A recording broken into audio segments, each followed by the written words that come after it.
DRRMO Pangasinan nagbabala sa mga panganib na dulot ng lindol bunsod ng naitalang pagyanig na sa Mindanao. Para sa detalye ng balitang yan, kasama natin Idol Joanna De Vera. 104.7 IFM Report.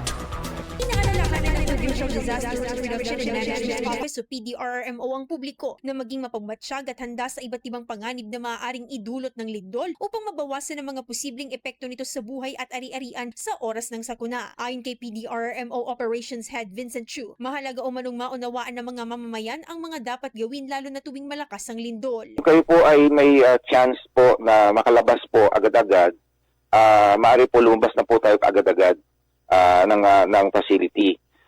Pero kung halimbawa ito po ay nahirapan po kayo dahil sa maraming tao or kung ano man po bagay dyan, hindi tayo makalabas, doon po papasok yung ating dock over and hold at kayo po ay nasa ilalim ng matibay na structure gaya po ng lamesa kung meron po tayo.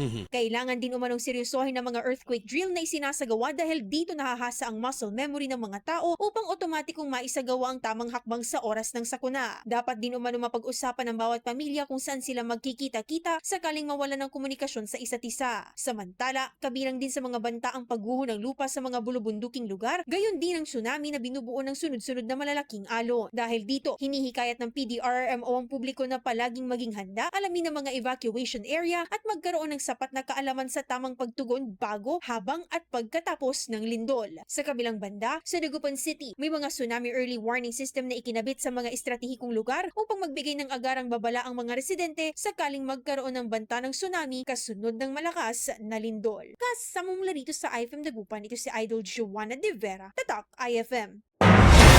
IFM News. IFM News.